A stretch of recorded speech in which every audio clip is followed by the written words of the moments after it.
नमस्कार दोस्तों, target with PS Parihar channel में आपका स्वागत है। सुबह के इस वीडियो में ऐसी सूचनाएं होती हैं जो विभिन्न समाचार पत्रों पर छपी होती हैं और विद्यार्थियों के लिए आवश्यक होती हैं। तो आइए शुरू करते हैं और देख लेते हैं कि आज के समाचार पत्रों में ऐसी कौन कौन सी सूचनाएं हैं। तो वीडियो को जल्दी से लाइक कर दें, शेयर कर दें।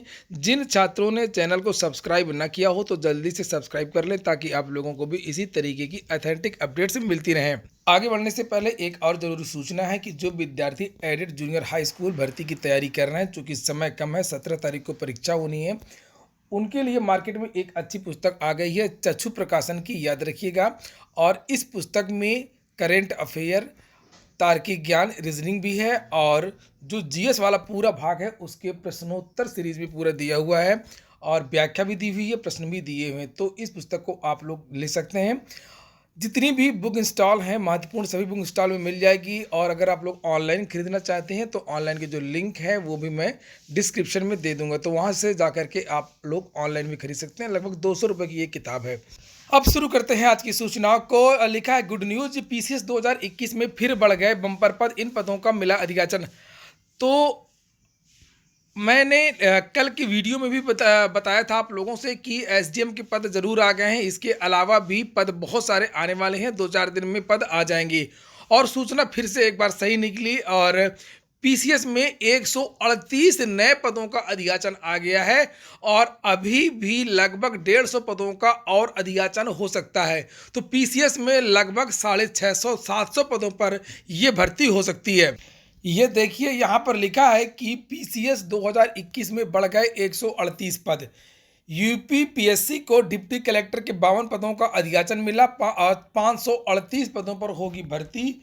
लिखा पीसीएस 2021 में 138 पद बढ़ गए हैं, अब पदों की संख्या बढ़कर के 548 हो गई है। उत्तर प्रदेश लोक सेवा आयोग को डिप्टी कलेक्टर के 52 नए पदों का अधियाचन मिला है। और नीचे लिखा है कि पीसीएस 2021 और सहायक वन संरक्षक क्षेत्रीय वन अधिकारी 2021 की जो परीक्षा है वो 13 जून को प्रस्तावित है और इस परीक्षा के लिए 6,91,173 अभ्यर्थियों ने आवेदन किया है। जहां पहले 1700 पदों पर एक विद्यार्थी का चयन होना था, वहीं पर अब एक पद पर 1285 जो हैं वो दावेदार हैं। नीचे लिखा है कि आयोग को अब 138 नए पदों का अधियाचन मिल गया है, जिनमें डिप्टी कलेक्टर के 52 पद भी हैं। पीसीएस 2021 में अब 25 प्रकार के 538 पद हो गए हैं।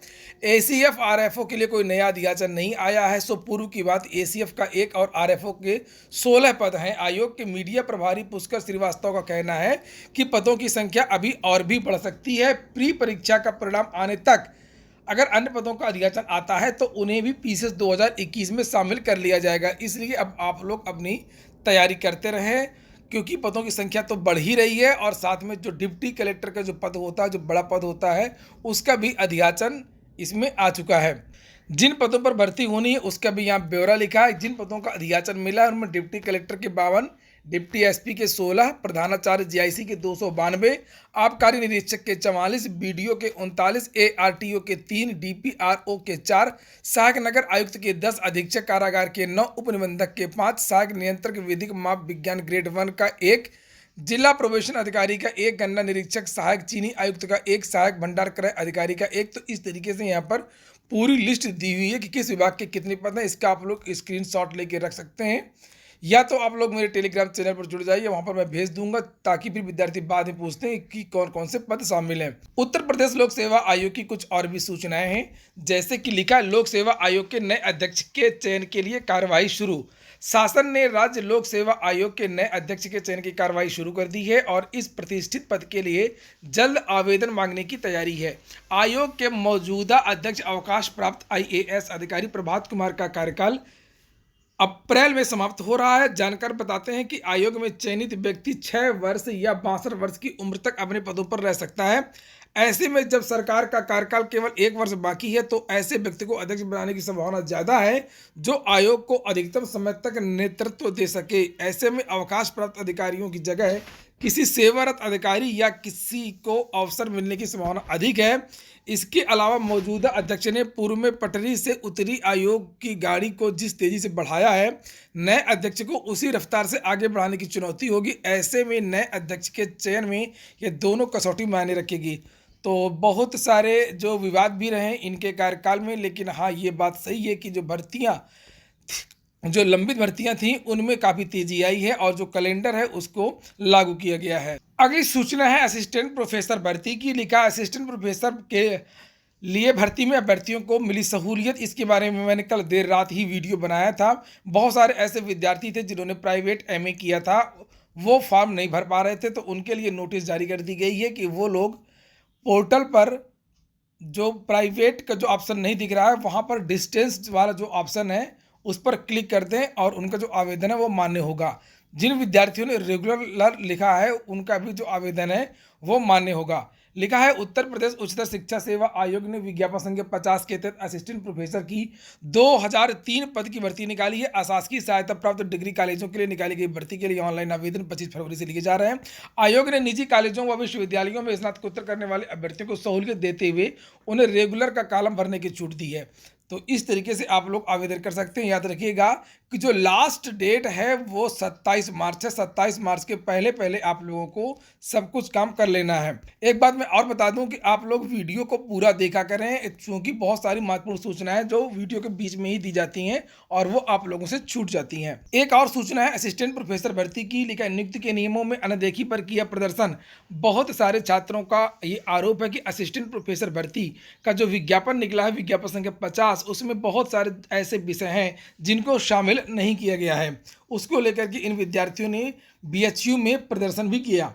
लिखा है उत्तर प्रदेश उच्चतर शिक्षा सेवा आयोग की महाविद्यालयों में शिक्षकों की नियुक्ति में नियमों की अनदेखी के विरोध में बीएचयू सिंह द्वार पर छात्रों ने धरना देकर अलाइड विषयों को भी विज्ञापन में शामिल करने की मांग की। सिंह द्वार पर धरना प्रदर्शन में छात्रों ने बताया कि शिक्षक भर्ती के लिए जो विज्ञापन निकाला गया है उसमें जंतु विज्ञान, वनस्पति विज्ञान विषयों में सहायक आचार्य पदों पर नियुक्ति के लिए अलाइड विषयों जैसे life sciences, biotechnology, microbiology, plant biotech, molecular and human genetics, environment science आदि को शामिल नहीं किया गया है। ऐसे में इन विषयों से डिग्री हासिल करने वाले छात्रों को नियुक्ति से वंचित किया गया है, जिससे छात्रों के कैरियर पर प्रतिकूल प्रभाव पड़ता है। तो ऐसे मेरे पास भी बहुत सारे फ़ोन्स आए हैं, बहुत सारी ईमेल्स आई हैं जिसमें छात्रों ने इस तरीके की शिकायत की है। एलटी ग्रेड शिक्षक भर्ती वालों के लिए लिखा है कि ऑनलाइन काउंसलिंग के लिए जल्द खुलेगा वो पोर्टल। हिंदी, एलटी एवं सामाजिक विज्ञान के तकरीबन 2500 अभ्यर्थियों की नियुक्ति फंसी हुई है। प्रतियोगी छात्र मोर्चा लखनऊ गया है, बहुत सारे अधिकारियों से बातचीत की है और अधिकारियों की तरफ से ये लिखा कि विनय कुमार पांडे ने बताया कि पोर्टल जल्द ही खोल दिया जाएगा। अगली सूचना है उत्तर प्रदेश अधीनस्थ सेवा चयन आयोग की। लिखा व्यायाम प्रशिक्षक और युवा कल्याण अधिकारी के 90 पद रह जाएंगे खाली, योग्य अभ्यर्थी नहीं मिले। शारीरिक पात्रता के कठिन मानक की वजह से 728 पदों के सापेक्ष 638 ही हुए क्वालिफाई। व्यायाम प्रशिक्षक के क्षेत्रीय युवा कल्याण अधिकारी की शारीरिक पात्रता परीक्षा का स्तर इतना कठिन है कि 3 से 10 गुना अभ्यर्थी बुलाए जाने के बावजूद रिक्त पदों के लिए आवश्यक अभ्यर्थी चयनित नहीं हो सके। उत्तर प्रदेश अधीनस्थ सेवा चयन आयोग के स्तर से 728 रिक्त पदों के लिए चल रही भर्ती कार्रवाई में 90 पद खाली रहने की नौबत आ गई। आयोग ने 2018 में व्यायाम प्रशिक्षक के 48 और क्षेत्रीय युवा कल्याण अधिकारी के 680 पदों के लिए सम्मिलित भर्ती की कार्रवाई शुरू की थी। और सबसे बड़ी बात यह है कि एक लिखित परीक्षा हुई थी सितंबर के महीने में, सितंबर 2018 में, और उसमें फिजिकल भी था। तब पर भी अधीनस्थ सेवा चयन आयोग ने 728 पद के सापेक्ष 728 अभ्यर्थी ही क्वालिफाई कराए थे फिजिकल के लिए। ये बात समझ में नहीं आई थी, ऐसा क्यों किया? तो जब फिजिकल है तो बहुत सारे विद्यार्थियों को तो बाहर होना ही था।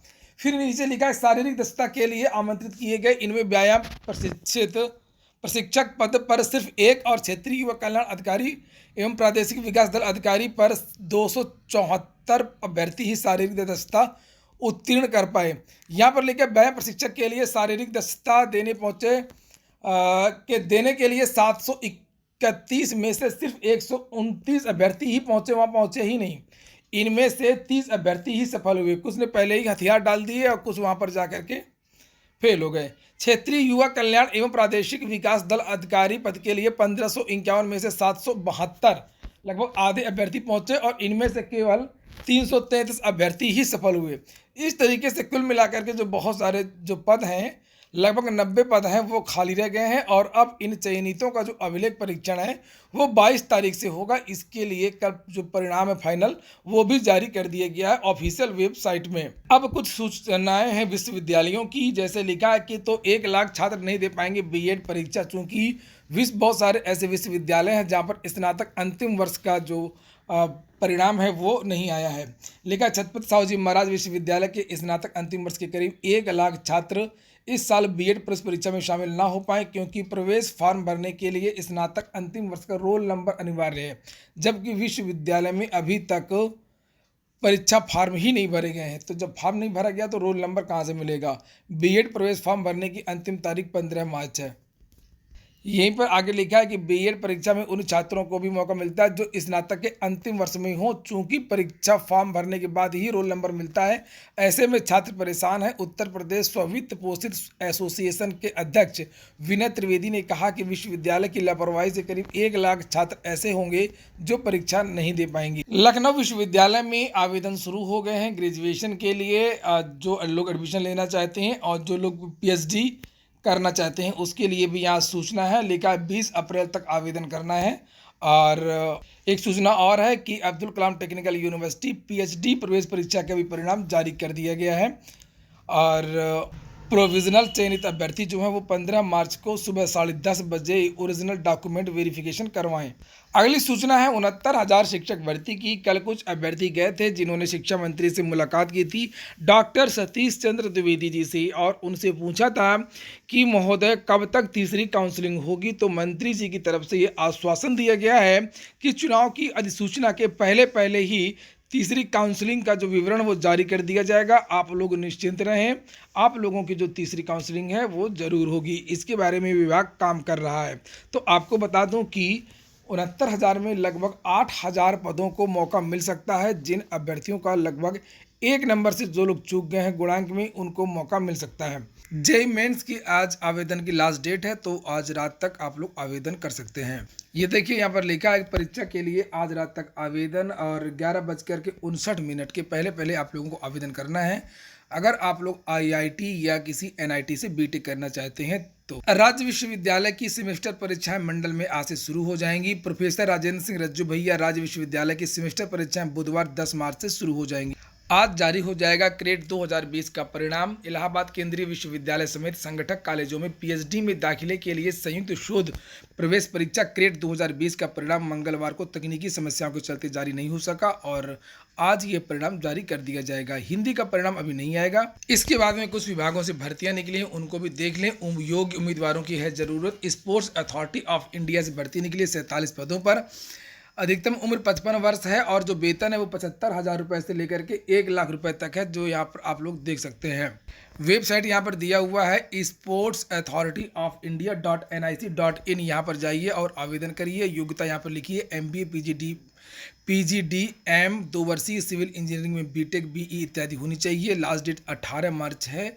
और वहीं पर इंजीनियरिंग डिप्लोमाधारियों के लिए भी भर्ती है। एक ITI लिमिटेड रायबरेली से भर्ती निकली है, डिप्लोमा होल्डर के लिए है। मैकेनिकल, इलेक्ट्रिकल और इलेक्ट्रॉनिक्स के जो छात्र हैं वो आवेदन कर सकते हैं। 40 पदों पर ये भर्ती आई है। आयु सीमा जो 30 वर्ष है, और जो चयन होगा वो स्क्रूटनी होगा, लिखित परीक्षा होगी और मेरिट के आधार पर चयन होगा। वेबसाइट देख लीजिए ITILTD.in। इस वेबसाइट पर जाकर के आप लोग आवेदन कर सकते हैं। 10वीं पास मांगा गया है। साथ में मैकेनिकल, इलेक्ट्रिकल और इलेक्ट्रॉनिक्स से 3 वर्षीय आपके पास डिप्लोमा होना चाहिए 60% नंबर के साथ में। और भी बातें हैं, आप लोग नोटिफिकेशन जाकर के वेबसाइट में देख लीजिए और जाकर के आप लोग आवेदन कर सकते हैं। जो लास्ट डेट है वो 18 मार्च रखी गई है। वहीं पर रिजर्व बैंक ऑफ इंडिया से भी भर्ती निकली हुई है इस समय, और आवेदन की जो लास्ट डेट है वो बहुत जल्द है। और 841 पदों पर ये भर्ती होनी है। आयु सीमा यहाँ पर ऑफिस अटेंडेंट की ये भर्ती ये लिखा हुआ है। और 18 से 25 वर्ष की एज मांगी गई है। ऑनलाइन परीक्षा के माध्यम से आपकी भर्ती होगी। वेतन मिलेगा 26,508। जो पात्रताएं हैं वो 10वीं उत्तीर्ण है, अंडर ग्रेजुएट व अन्य निर्धारित पात्रताएं हैं। 15 मार्च तक आप लोगों के लिए आवेदन करना है। आप लोगों को आवेदन ऑनलाइन ही होगा। परीक्षा की जो तिथि है वो 9 और 10 अप्रैल को हो सकती है। ये संभावित डेट है। वेबसाइट देख लीजिए RBI.org.in। यहाँ पर जाकर के आप लोग आवेदन कर सकते हैं। तो यह हो गया आज का वीडियो अगर आपको अच्छा लगा हो तो लाइक अवश्य कर दें। जिन छात्रों ने चैनल को सब्सक्राइब ना किया हो तो सब्सक्राइब कर लें। पूरा वीडियो सुनने के लिए बहुत बहुत धन्यवाद।